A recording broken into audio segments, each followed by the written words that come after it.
Hi, I'm Lee McDarby. I'm Managing Director of Moneycorp's UK payments business. As you can tell by this very nice background behind me, I'm joined today by John Blakey of the Trusted Executive Foundation. We've been working with Trusted Executive here at Moneycorp for a couple of years now. They've helped us in terms of how we bring trust as a fundamental element within the business. And John is someone that I've got to know well during that time. Just to give you an overview of Moneycorp. Moneycorp move money. That's a nice little bit of alliteration for this morning for you. We essentially exist to make people's lives easier. When it comes to making international payments for yourself or for your business, we offer great technology, an extensive range of products, and most importantly, we have a strong ethos of service and relationship that runs through our business. Whilst we have a great platform for businesses and people to make or receive payments, our foundations are in bricks and mortar. We were founded in Knightsbridge in central London in 1979, so we've been servicing clients for over 40 years. So I'd like to introduce John, who I'm going to be talking to today in this session. John is the CEO and founder of the Trusted Executive Foundation. Over to you, John. Yeah, good morning, Lee.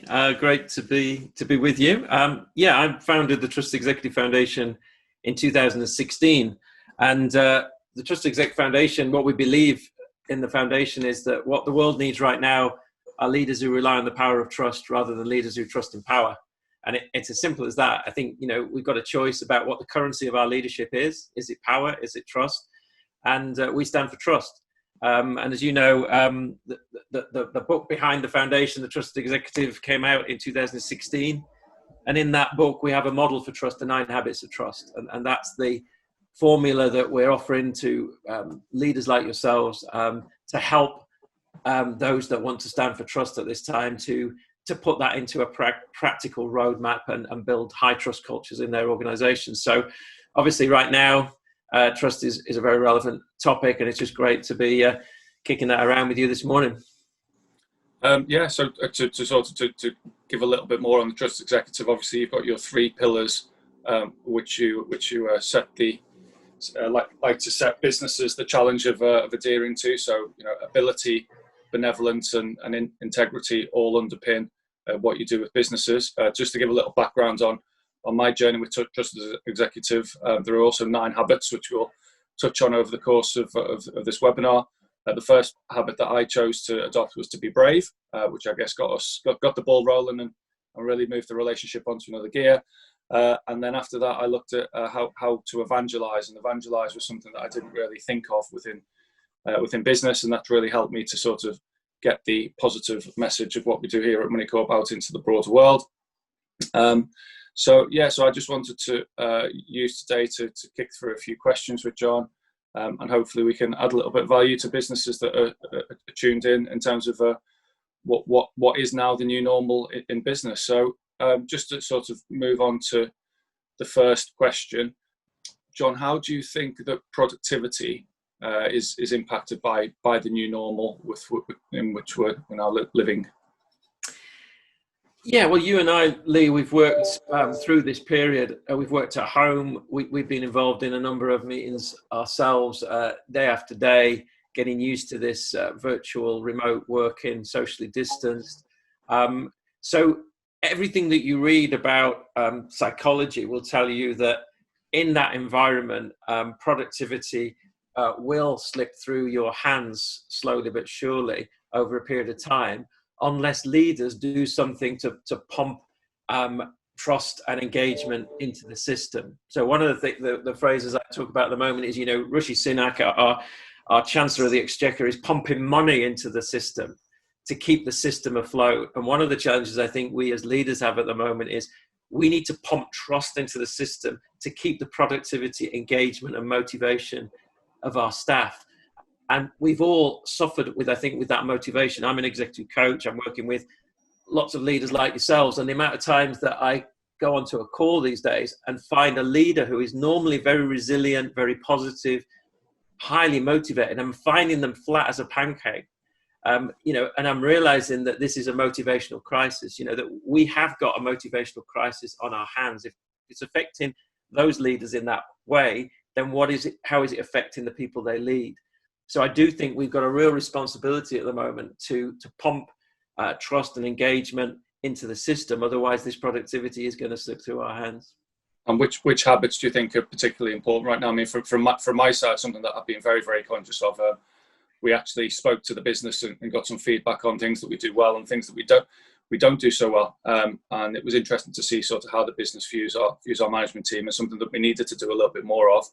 On our side was coaching. So coaching is definitely something that is a big focus in my mind, especially because I've been a coach in the past, and obviously I work with a lot of good coaches like yourself.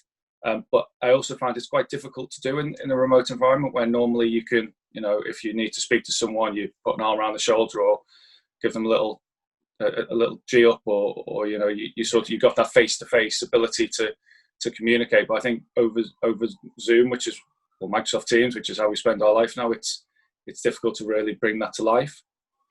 Yeah, and I think the two habits that I would highlight from the 9 habits of trust, you've mentioned both of them already, Lee. The habit of evangelizing and the habit of coaching, I think, are key to this productivity challenge.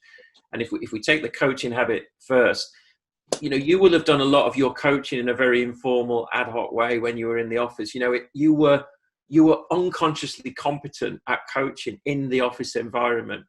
Now, what we're finding as leaders now in the Zoom Teams environment are consciously incompetent at coaching. We all find it awkward. We all find it unusual.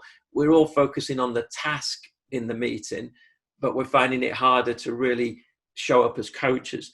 One of my clients at the moment is having what he calls virtual cups of coffee with his team. And what he means by that, he's getting intentional about creating a space where he sees his role is to show up as a coach. And he was talking to me the other day. He said, I have these virtual cups of coffee. And, I come on the call and I say to the member of my team, how are you doing? And they're going, well, I'm okay. What do you want? And it's like, I'm just asking you how you're doing. Yeah, I'm okay. What do you want? This demonstrates how we've not yet got broken into that coaching space in the virtual world. But I think we will do it. We'll get more intentional about it. We'll get to be more aware of the need for it, and we will start to do that better. But it's going to take a bit of time. So that's the habit of coaching. The other habit you mentioned is this word evangelize, which was, I think, quite a new word for you when you came across it, and it's quite a new word in business. But evangelize, at its essence, is about spreading the good news. The author Guy Kawasaki talks about the power of evangelism in business, and he says, in the social age, evangelism is everyone's job. And I think that highlights that we are in this social age. We were moving from this industrial age to this social age. And in the social age, evangelism is everyone's job. We all have to know what the good news is, and we all have a responsibility to spread it. And never is that true, in the middle of a pandemic where, the virus certainly knows how to spread the bad news. So, as evangelists, we need to know how to spread the good news about our business, our brand, our purpose. And if we do that, and we get great at evangelizing, we will pump this motivation into the system. So it's coaching and evangelizing for me are key habits for that productivity challenge. And I know you and Moneycorp have been working hard on both of those, but it is different in the virtual environment. The point you make about coaching and evangelism, John, lead us very nicely into another question. So how can businesses embrace the opportunity to change? So there's definitely opportunities from this crisis. Never waste a good one is a term that's being bandied around a lot. So what are your thoughts on the habits and how we can use that for good through what we've been through in the last 6 months and beyond? Yeah, I think, people are saying that we've had 10 years of change in 6 months. We've been accelerated through an experience of probably of the future, with this virtual working. So I think whilst there's been a lot of dark clouds around, we've really got to try and find the silver linings of that. And as you say, don't let a good crisis go to waste. One of the habits that I think is particularly relevant to this challenge is under that benevolence pillar of trust. There's a habit called being brave.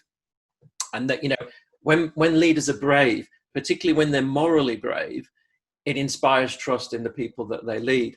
And I think there's an opportunity at the moment for businesses to be morally brave. And what do I mean by that? I think I think it's about challenging the status quo. I think there's an appetite out there at the moment for change. There is an appetite for cultural renewal. And I think the business leaders that get that, they will tap into that hunger for change in their clients and in their staff. And they will inspire trust by being brave. One of the phrases I use around this is, it's time for leaders to channel their inner Marcus Rashford. Marcus Rashford, young black footballer, his job is to play football. His job is to score goals. But he had the bravery to stand up for a cause that he believed in terms of child poverty. And, he alone, through speaking up, was able to change government policy. And I think that is such an inspiration for all of us, that now is the time to find your voice. Now is the time to speak up. There's a hunger for cultural renewal. You see it in Black Lives Matter. You see it in diversity and inclusion. There's a hunger for us to say, we want to come out of this pandemic building a different world. And that might sound a bit grand, but I think there is an appetite for that, and leaders that tap into that will secure that sort of opportunity for change.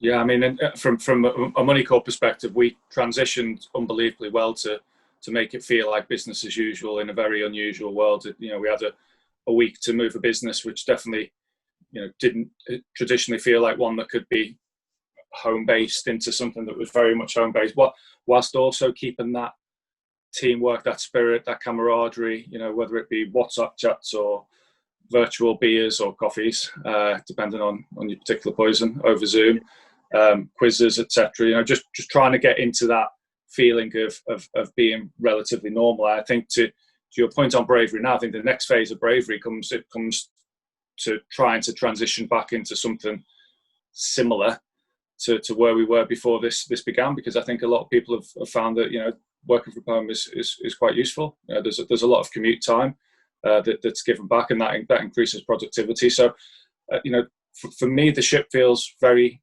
steady through lockdown, and now it's a case of how do we move that ship back up into a faster gear and start plowing forward through the water. I know from your side, trusted executive, you've been, if anything, you've been more visible through this than, from my perspective, than maybe you were before. I mean, I think a lot of the virtual sessions that you've arranged makes it easier for people to attend. So I'd imagine your attendances and getting your name out there has probably gone up a notch through this experience. Yeah, I mean, as a small business, Lee, we can see the efficiency of this way of working. I mean, we do find it hard. We do have to look at the psychology of how we keep our motivation and productivity intact. But you cannot ignore the efficiency gains that this environment can offer. I mean, our things like our cost of sales, our cost of delivery, the efficiency of use of my time. I feel like I can do twice the job that I did, in the old world, in this new world. Now I need to then work out how I stay resilient and motivated and in that. But I can see an opportunity, and if I see that opportunity as a small business, I'm sure that for businesses like yours and other leaders, I'm really trying to encourage leaders to be brave, not to go back to normal. That the pendulum has swung. Yeah, you don't want to sleepwalk back into the previous way of some of the things that we weren't doing right before. You don't want to accidentally drag them into the side. Don't let them become habits again. This is such a rare time where we've broken habits. Those habits will reform. Now you've got to really ask yourself, what habits do you consciously want to form in your new environment? Because there's some habits from office life, for example, pre-COVID, that we want to carry on. But there's probably some habits from this world of work that we've experienced that we also want to carry on and create something completely new that isn't going back to the old, that isn't being in lockdown, but is something we're consciously creating as something new.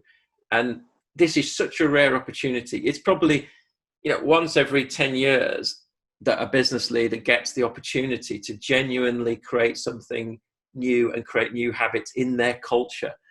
And I'm just trying to urge leaders to consciously think about what are the new habits that are going to work for your business, your clients, your staff, that is taking you into the future, which is new, rather than either staying in lockdown or going back to what you did before lockdown? So in terms of habits, I think, I'd suggest maybe a 10th habit would obviously developing new habits all the time. It can't just be the 9 that we've got in the model, but the 10th habit that may come through this experience is agility.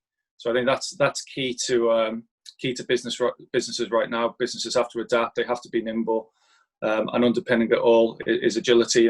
Thinking about what's happening outside there in the broader world and people's experiences, and how businesses can best serve their people, and also their customers. So I think a question would be, what can businesses do to be more agile? Yeah, I think you mentioned earlier, Lee, that we've all seen how agile our people and our businesses really work, because we all went into lockdown and we all delivered remote home working within a matter of days and weeks. So we've sort of seen that potential for agile working is there. And I think we should really be taking strength from that and confidence from that. And, I think we are moving to a more agile delivery model in a lot of sectors. My son, 24-year-old son, he works for a company called Kainos. It's a software development firm. And they use the agile development methodology. They have done that for years. And what that means in practice is that he has a lot of daily, weekly, monthly disciplines. They have a daily stand-up, 10 o'clock every day. They log in. They talk about what they've achieved the day before. They talk about what their priority is for the next 24 hours. They have 2-week sprints. So their deliverables, their measures of success are set every 2 weeks. They sprint for 2 weeks. They pause. They review the last sprint, and they plan the next sprint.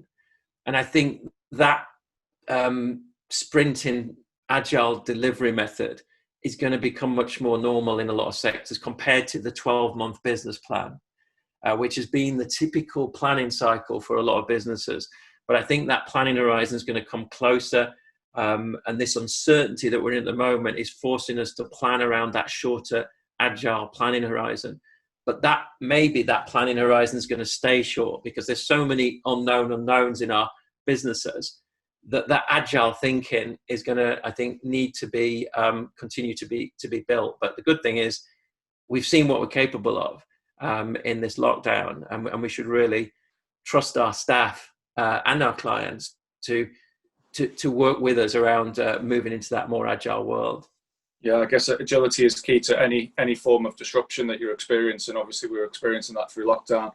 Whether we like it or not, there's disruption coming our way with what's happening with Brexit. So, people are going to have to look to new markets as well. So I think that just that ability to maybe take a step back, if you're a coach, go and sit in the stands and view the game from the director's box as opposed to on the bench, and just have a look at what is coming our way in terms of change.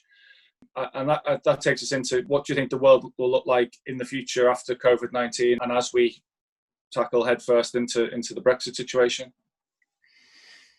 Yeah, I mean, I mentioned earlier about, I talked about something that, I call the social age, and I talked about the industrial age. I mean, I do think if you strip out COVID and everything, I do think we were already in a transition, Lee, from the industrial age to the social age. And I think this pandemic is accelerating that. One of my favorite images from lockdown was I went on LinkedIn one morning and I saw a beautiful picture of a mountain range. And it turned out this picture had been taken from a village in northern India called Pathankot.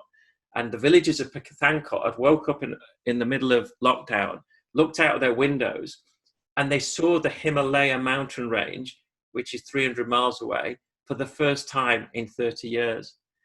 And the reason they saw it for the first time in 30 years was because the lockdown had cleared the pollution. And I thought that was a really symbolic moment, really, of the pollution is a product of the industrial age. That's the world we've lived in. It's given us great things. It's got us to where we are now.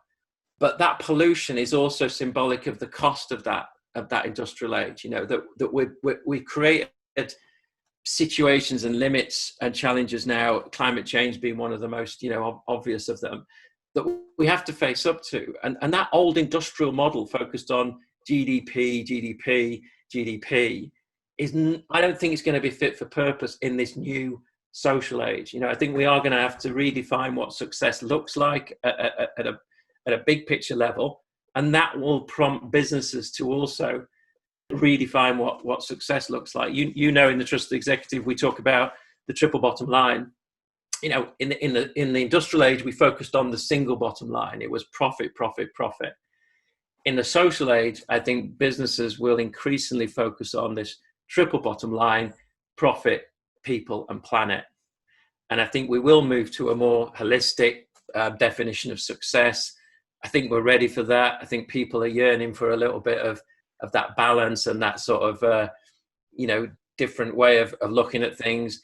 The pandemic has shaken up things sufficiently that I think that will start to accelerate, and more businesses will see that is not only good for them and for their performance, but it is good for some of these bigger challenges that we're facing around, climate change, poverty, Black Lives Matter, all of these things that are big macro challenges where business can play a role, as long as we're facing into the future and not facing into the past. Yeah, I mean, I think, a key is also not to get caught out by any of the traps that, all the positive change can potentially bring as well. I was fortunate enough to get away to Greece for a week over the summer, and in the water around a specific island for the first time that any of the locals can remember, there was sea urchins, because it's a sign of water being a lot cleaner, which I thought was fantastic. But at the same time, it stopped me from so haphazardly jumping into the water. So, always be careful of what you might accidentally step on. Yeah, well, that's a great example, isn't it? Yeah, the urchin looks great, but boy, do they sting if you step on it. So yeah, but it's change, isn't it? It's another example of change, surprise, being agile, and really thinking carefully about where are the opportunities, where are the risks. But let's not fool ourselves that this is going away, that this is just some sort of 6-month fad I just don't buy that. I didn't buy that before COVID. I certainly don't buy it after COVID. Yeah, no, it's certainly not going away anytime soon. I think, as you say, the positive change needs to be embraced, but at the same time, you just need to be aware of any risks as well as we transition into what it looks like on the new side. Second waves, again, Brexit coming down the horizon. From our perspective, there's going to be a lot more volatility in the markets. There's already been an awful lot of volatility over the last few years, but this is a time that people can get caught off guard with what's happening in the currency markets if people aren't paying attention. So I think those sorts of risks need to stay at the forefront of people's minds, whilst also embracing the positive change as well. So can I ask you a question, Lee, about sort of for Moneycorp, and you are in that currency sort of world, and we have got the second wave, Brexit. What's your view of the next 3 months? What would be if I said to you, where do you think we're going to be by the end of January? Just let me get my crystal ball from out of the cupboard behind me that you can't see. It's a fair question, but at the same time, I think for me the key is alertness and agility. So I think people just need to be very conscious. Importers and exporters, ultimately, they'll all have a budget rate, which allows their business to remain profitable and put money on that profit bottom line. So I think just always having one eye on whatever your budget rate is, whether that's if you're importing from the US or from Europe. Obviously, anything with Europe now, it may incur additional tariffs. So that's something that you have to be very conscious of, and what those tariffs mean to your costing and how you cost your business. So on that basis, you may have to increase your prices, or you may have to look at how you can alter your supply chain. People are starting to look into different markets now as well. So, we get a lot more requests for more, as I say, exotic style currencies, as people are looking into bringing stuff into or sending stuff to more unusual geographies where maybe they would have just been a bit more European centric previously. So it's interesting. Also, you often see when you see big currency movements, you'll often see businesses taking advantage of that in the extent that businesses that may have traditionally been an importer will suddenly flip their model and they're exporters as they start to maybe source internally. I remember the story of a hat company that was bringing hats in that were being made in China, and the weakness of the pound allowed them actually to start producing those hats in the UK and shipping them out to become an exporter. So I think it's just businesses have to be super alert. Don't take anything for granted. Over the course of a weekend, a big headline can change everything, and you just need to keep in the back of your mind what allows your business to function and remain profitable. And from our perspective, that's what our team's there. That's why we have we have a great platform, but at the same time, our foundations are in service and relationship. So if anybody ever has a question, there's always somebody on the end of the phone to sort of talk it through and get a fresh perspective on. Yeah, great. So to start to round up, you've got a new edition of your book coming out soon. Yeah, a bit of shameless evangelizing on my let's evangelize if I can. October 3rd. Really excited that the second edition of the Trusted Executive is coming out, and that's got a completely new chapter, which is actually the new chapter is all about applying the 9 habits of trust, and it's the experience of organizations like yours over the last 4 years who have been believers in this, who have said, yeah, we want to stand for trust, we want to build a high trust culture, and you've used this 9 habits of trust model to put it into practice. And so that new chapter in the book is capturing all the wisdom of the crowd that have been working with that model for the last 4 years. So if people are listening and they want to stand for trust at this time, they are believers in trust, then that book hopefully might stimulate some ideas and thinking, and you get a 20% discount for watching this webinar and being part of it. So there you go, a little bit of agility there thrown in. That throws in a little bit of kindness at the end, which is one of the one that we often forget about a little bit. Yes, having number 9, random acts of kindness. So yeah, there you go, folks, 20% off. So that's our little random act of kindness for today. So to follow up on John's random act of kindness, we will be posting a link to those that have subscribed to the webinar today. If you're interested in picking up a copy of John's book, which I highly recommend. And likewise, if you wish to get hold of anybody at Moneycorp, you can check out our website, www.moneycorp.com, or you can also email us here at Moneycorp at corporate@moneycorp.com, or just pick up the phone. So if you wish to speak to anyone about your currency requirements or payment needs, then please feel free. Thanks, John, for partaking today. It was great to speak to you as always, and I'm sure that we will catch up soon. Thanks, Lee.